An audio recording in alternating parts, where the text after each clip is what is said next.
All right, folks. So remember, we did a while back, we covered one of Candace Owens' more passionate monologues in defense of the Palestinians in Gaza. And we wondered, well, would she call out Trump directly if and when it came to it after Inauguration Day? And to her credit, seems we now have our answer. So this is tweeted out from RBT Low 777. Thanks for catching this clip. This was taken from one of her recent live streams. Here she is offering a pretty harsh criticism of Trump's buy Gaza plan, or now just take Gaza plan. Now he's saying we won't have to buy it, we'll just take it. Of them calling everybody anti-Semitic who noticed that an ethnic cleansing was taking place. We're just now getting to the point, which is an ethnic cleansing is going to take place. We're going to just move millions of bodies. And now we're going to try to emotionally engineer the public to think that it's acceptable by saying, well, there's nothing left. Our bombs bombed it all. Why would they want to go back there? There's nothing left, which we have on tape, Bibi Netanyahu saying that before October 7th, him caught on tape saying we have to make the punishment so severe and so harsh that the Palestinians won't want to go back because there's nothing there. He said this, okay? I showed it on my show and I didn't care about the figurative bullets that were coming my way because those bullets were figurative and they weren't real. And what I saw in terms of the kids being target practiced on in Gaza made me sick to my stomach. And so one of the other favored lies about me in the media is that I agree with everything Trump says and he does. And I could not disagree more with this. I could not have been more vocal in my lack of support for any person who, whether left or right, who claims to be a good and a compassionate person who is okay with what is happening and what they are saying they're going to do. All statements which are on record before October 7th even happened. And in terms of Trump talking about the real estate of the property, saying they have to go, and Jared Kushner was on tape speaking about how much worth the property could be. And so for those of us who said, are there people who have already invested in this property and want to see it being built up because they are going to make a ton of money because the plan is to move these people from their homeland somewhere else? And we were called conspiracy theorists, and we were called Jew haters, and we were called anti-Semites. This is truly a moment of vindication, okay? It is a moment of vindication, and I do not agree with it at all. Not at all. And now they're saying that the UK should take these people. And this just puts us on that circle. You know, it really is just. Okay, so now she goes to another place where now she starts bringing in an argument about migration and immigration, which is pretty good too. It's loony. You have the people in the UK and other countries going, I don't recognize my country. Why don't I recognize my country? Why is this country becoming majority Muslim population? And they don't want to connect the dots and say, well, you know, which country is not becoming majority population, just seems to be expanding its borders all the time? Israel. And we keep fighting their wars or funding their wars. We haven't stopped doing that. So as they become more ethnocentric, as they keep getting more land, as they keep having strict rules about who is allowed to commute there, our countries are looking very different. Why would they want to stay home? Because they recognize where they are. So if you're going to build it big and you're make it beautiful, Trump, let them stay there while you do it. It's evil. If the theme of what we have been talking about are perfect acts of evil, what has happened to the children and the women of Palestine who had nothing to do with October 7th is a perfect act of evil. And I will not support it. I don't care which friendships have to burn, which invites I won't get. Okay. I will not support it because I am a Christian. That's pretty good. Boom. That is pretty strong.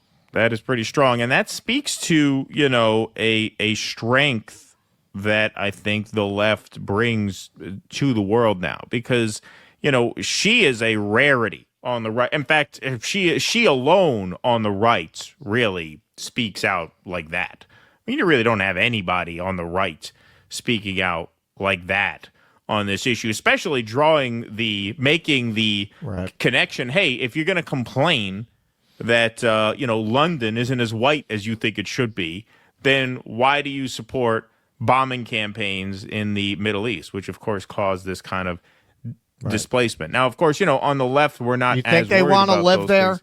Right. Yeah, exactly. Have you tried the food? Have you tried the food? Yeah, Nobody, yeah. believe me, these people who are used to spicy, rich Right. cuisine do Middle not want to East- go live in England. Middle Eastern food is delicious.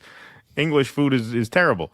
Right. So to make that link, especially, someone right of center, like on the left, we don't bother making those arguments that often until we encounter more right-wing arguments about that, and then we kind of bring it up out of necessity. But, migration is obviously a huge issue in right-wing politics. And so it was good that she made that link. And it's good that she, rebuked this Trump plan as loudly as she did, because this is one of the very few. Russ talked about, the left being decimated, and the left is decimated. But this is one issue where we can show the world, hey, you know what? We were right on this. Like, we had this right. You can't say we were wrong on this. And, a lot of people on the right are coming around. Here's Sean Strickland, the MMA fighter. Man, if Trump keeps this BS up, I'm about to start waving a Palestinian flag. American cities are shitholes, and you want to go spend billions on this dumpster fire. This is in response to the $7 billion that Trump is going to send to Israel now. Did we make a mistake? This isn't America first. Polling on Trump's plan to take over Gaza, really bad. Really bad. Voters opposed Trump's proposal to take over and own Gaza and forcibly resettle its residents. So among all voters, only 27% of Americans support his plan to do that. Only 46% of Republicans support his plan, which unfortunately is a plurality, but it's still a pretty even divide amongst Republicans. Among Democrats, obviously 85-10, which you really can't take their opinions all that seriously, because they will just basically oppose whatever the Republican says and answer yes to whatever the Democrat says. But really, where you look, the most meaningful figure in this case is the fact that, A, the Republicans are kind of evenly split on it, but also if you look at the independents, 63-23. 63% of independents oppose Trump's Gaza plan, which shows that the issue is a strong one for the left, and it is an issue that we can tout when it comes to building much needed credibility on this issue, because this at this point is going to be a long game. Justice for Palestine is going to be a very, very long game and a long haul, and it's something that I'm certainly committed to for as long as I am here on this earth.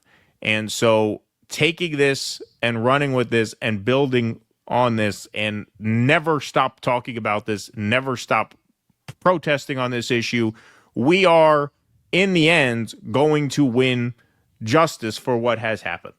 I do not think liberation for Palestine in the short term, I hate to say this, I don't think that is in the cards because of this psychopathic, evil foreign policy establishment, first represented by Biden in this instance, now by Trump. But I do think we are winning the argument. And just for a quick counterpoint here, the majority of Israelis support the Gaza plan. So what is this? Oh, Netanyahu caught off guard. Oh, they're being played. Oh, my God, Trump's playing 5D chess. No, Israeli support to relocate Gaza population. 65% support relocation. 14% say support it only if they voluntarily relocate, which I don't understand that opinion. And then obviously 16% say no. And for another counterpoint, here's Jesse Waters making the other right-wing case, the counterpoint to Candace Owens here, saying Palestinians are a demographic threat to Israel because they have more babies. This population in Palestine is hostile, it's uneducated, it's even more radicalized than they were at the beginning of this. I mean, now they have no homes at all. They're even more hateful of the Israelis. And their birth rate is explosive. The average Palestinian woman has 5.5 babies. The average Israeli woman has only 2.5 babies. So demographically, they're a threat, not to mention the national security threat. There is no way you can have these two peoples living side by side. Interesting. Interesting. By interesting, I mean overt Nazism here at 5 o'clock.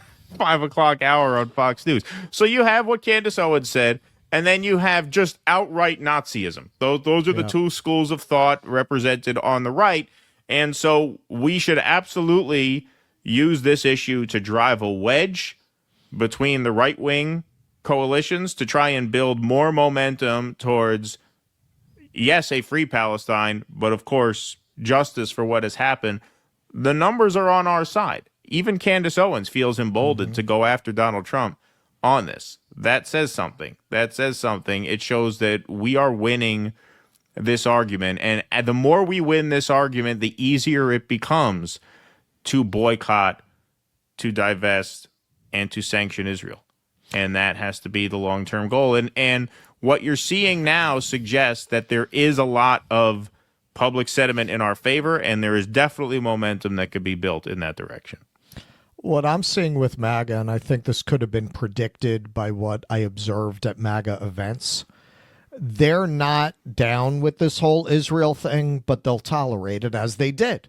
They continue to. So what I would see when you would have these Orthodox Jewish, and not all Orthodox people are for this, but you would have Orthodox holding up, Zionist signs and Israeli flags. A lot of Orthodox actually don't believe Israel should be there because the Messiah hasn't come to lead Jews back and fulfill the prophecy.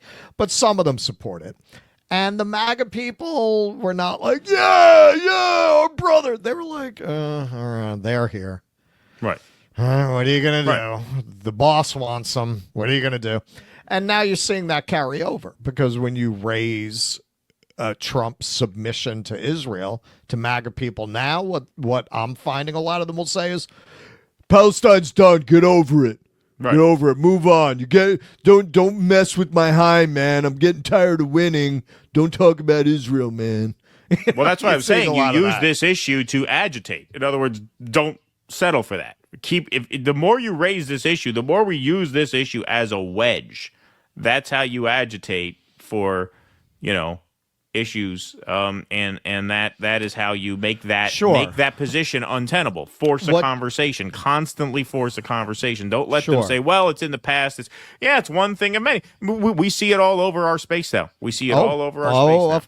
Of course. Oh yeah, no. Tulsi says that Joe Biden's been too soft on Gaza for fear of being called an Islamophobe. That's terrible, but Russiagate. Yeah. I was Russiagated 7 years ago, and so whatever. Yep. Price of doing business. You see that a lot. A lot. A lot. This is where the fact that the left is so weak can feel very hopeless because there is no party with any institutional power that is going to take up the cause of the Palestinians in any meaningful way. You're seeing right now some of the libs all of a sudden decided that they have a problem with the way the U.S. is conducting itself in Palestine after, of course, 4 years of complete silence on the subject. But you're not seeing the Democrats raising it. You're not seeing Hakeem Jeffries saying anything about it. You're not seeing Schumer say anything about it. Nope. So there is absolutely no political representation for that point of view, even now. And that is the challenge and the opportunity. There is an opportunity there to build an outside left force because there is no political party representing that point of view.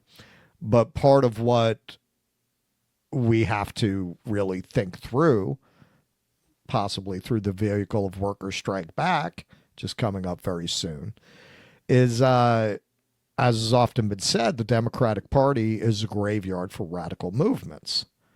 You can't allow the movement to become co-opted by the Democratic Party. Like, really, you have to have the objective of destroying and burning that party down. Yes, and that work is almost done, thankfully. So they've done most of it for you already. Yeah, they've done most of it for you. They've really set you up pretty good in that respect. Please clap.